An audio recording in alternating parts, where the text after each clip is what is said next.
Yes, మనతో ఇప్పుడు కోటి సూర్యప్రభ గారు ఉన్నారు. మేడం అందరికీ తెలుసు, మనం ఎన్నో మూవీస్లో చూసాము. Madam artist and also as super classical dancer. మేడంతో మాట్లాడదాము. ఈ షోకి చీఫ్ గెస్ట్గా మేడం అయితే వచ్చారు. మేడం రెస్పాన్స్ ఏంటి అని తెలుసుకుందాం. హాయ్ మ్యామ్, హలో, ఎలా ఉన్నారు?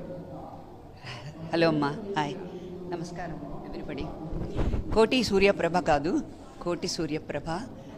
సినిమాల్లో ఫస్ట్ సినిమాకి వచ్చినప్పుడు నీళ్ళ నీళ్ళ ఆడదే ఆ సినిమాలో కోటి సూర్యప్రభనే ఉంటుంది. ఆ తర్వాత నుంచి ప్రభ అని వేశారు. ఇంకా దేవుడి దేవల్ల యాజ్ ఎ హీరోయిన్గా ఎవ్రీబడి నోస్ వెరీ వెల్.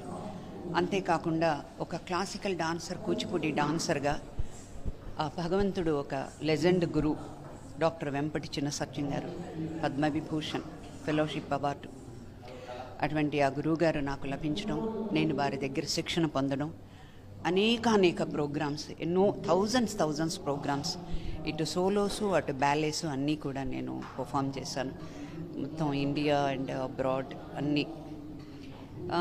ఇంకా నా గురించి పక్కకు పెడితే నేను వచ్చింది ఈరోజు నాట్య తోరణం. అసలు ఇది ఎంత బాగుందంటే, మన ఇంట్లో ఏదన్నా ఒక ఫంక్షన్ ఉంటే మనం కట్టేది ఏమిటి? ఫస్ట్ తోరణం కడతాం కదా. ఒక మంచి బెస్ట్ పేరుని ఫస్ట్ సెలెక్ట్ చేసినందుకు ఈ ఆర్గనైజర్స్ అందరికీ కూడా నా అభినందనలు తెలియజేస్తున్నాను. నాట్య తోరణం అంటే అసలు నాట్యం అనేది చాలా అమోఘం అండి. అటువంటి ఈ రోజుల్లో అవేర్నెస్ వచ్చింది ఒక రకంగా చెప్పాలంటే. అందుకనే నా వంతుగా నేను మువ్వల సబడి అనే ఒక కార్యక్రమాన్ని చేసి దగ్గర 1500 మంది డాన్సర్స్ని ఒక ప్లాట్ఫామ్ కల్పించాను దూరదర్శన్లో. ఇప్పుడు అలాగే ఈ నాట్య తోరణం ఈ సంస్థ one of the best opportunity for all the dancers. This is a very good platform ఒక మాటలో చెప్పాలి అంటే నాట్యం అనేది ఒక యోగం, ఒక ధ్యానం, ఒక భగవంతుడు. మనకి పూజ చెయ్యకపోయినా ఆ నాట్యం చేస్తూ ఉంటే, పూజ చేస్తున్నప్పుడు, ఒక మెడిటేషన్ చేస్తున్నప్పుడు ఎంత ఇంపాక్ట్ ఉంటుందో నాట్యం చేస్తే అంత ఇంపాక్ట్ ఉంటుంది. అటువంటి ఒక గొప్ప ప్రక్రియని ఈ ఆర్గనైజర్స్ వాళ్ళని పేరున నా కృతజ్ఞతలు, ఒక డాన్సర్గా నా కృతజ్ఞతలు వాళ్ళకి తెలియజేస్తున్నాను. ఇలాగే ప్రతి సంవత్సరం కూడా చెయ్యాలి. ఎంతోమంది ఆర్టిస్టులకి ఒక ప్లాట్ఫామ్ కల్పించాలి. శిల్పకళా వేదిక అంటే it is not a small platform. I have perform so many times. ఇదే వేదిక మీద క్షీరసాగర మథనం చేశాను, ఇదే వేదిక మీద రుక్మిణి కళ్యాణం చేశాను, మా గురువు గారి నట్టువాంగంలో with live orchestra so many performance చేశాను. ఇప్పుడు అదే నాకు గుర్తొచ్చింది.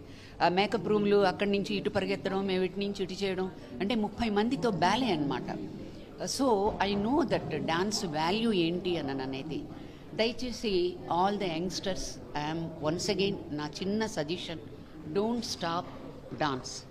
ఇటువంటి ఒక గొప్ప ఆర్గనైజేషన్స్ ముందుకు వచ్చినప్పుడు మీరు దాన్ని చక్కగా యూజ్ చేసుకోండి. వాళ్ళకి ఎప్పుడు మీరు కాంటాక్ట్లో ఉండండి. వాళ్ళు ఏదైనా మీకు ఆపర్చునిటీ ఇస్తే తప్పకుండా మీ ఆపర్చునిటీని యూటిలైజ్ చేసుకోండి. ఇవాళ రేపట్లో ఒక అరంగేట్రం చేయాలంటే చాలా కష్టం, దానికి ఎంత ఖర్చు అవుతుందో, కానీ వాళ్ళే ఖర్చులన్నీ భరించి ఒక స్టేజ్, ఒక మొత్తం ప్లాట్ఫామ్ ఇచ్చి మీకు అవకాశం ఇస్తున్నారంటే, దోస్ డేస్లో అయితే ఉండేది. ఇవాళ రేపు చాలా కాస్ట్. వాటన్నిటిని భరించి వాళ్ళందరూ అవుట్ ఆఫ్ డాన్స్ మీద ఉండే భక్తి, ఇంట్రెస్ట్ అన్నానని ఒక చిన్న మాట నేను చెప్పను. డాన్స్ మీద ఉండే భక్తి, ఆ భక్తితోటి ఇంత గొప్ప కార్యక్రమాన్ని చేస్తున్నారు. సో వారందరికీ మరొక్కసారి అభినందనలు తెలియజేస్తూ, ఈరోజు పార్టిసిపేట్ చేసే వాళ్ళందరికీ కూడా వారికి కూడా నా శుభాకాంక్షలు అందజేస్తున్నాను. యాజ్ ఏ క్లాసికల్ డాన్సర్గా మీరు ఇంత గొప్పగా అభివర్ణించారు. అయితే ఇక్కడ మనం మీరు చెప్పినట్లుగా ఇది ఒక గొప్ప ప్లాట్ఫామ్. మొత్తంగా మొత్తం 88 పార్టిసిపెంట్స్ అనేది మనకి ఇక్కడ పర్ఫార్మెన్స్ చేస్తున్నారు. 6 ఫార్మ్స్ ఆఫ్ డాన్సెస్ అనేది మనం చూస్తున్నాము. నిజంగా ఇది ఎలా ఉంటుంది? Very good. అసలు వింటేనే నాకు గూస్ బంప్స్ వచ్చేస్తున్నాయమ్మా. ఇంతమంది పర్ఫామ్ చేస్తున్నారు, ఇన్ని డాన్స్ ఫామ్స్ ఉన్నాయని వింటుంటేనే నాకు అసలు ఒళ్ళు జలతరిస్తోంది. ఎలా ఉంటుంది భగవంతుడు ఇలా ఉంటాడు అన్నని మనం చూడబోతున్నాం అంటే ఎలా ఉంటుంది? భగవంతుని సాక్షాత్కారం, ఆ భగవంతుడిని చూసినట్టే ఉంటుంది. మనకు ఒళ్ళు తెలియదు. అది ఆనందం, అది ఒక డాన్సర్సే అనుభవించగలరు.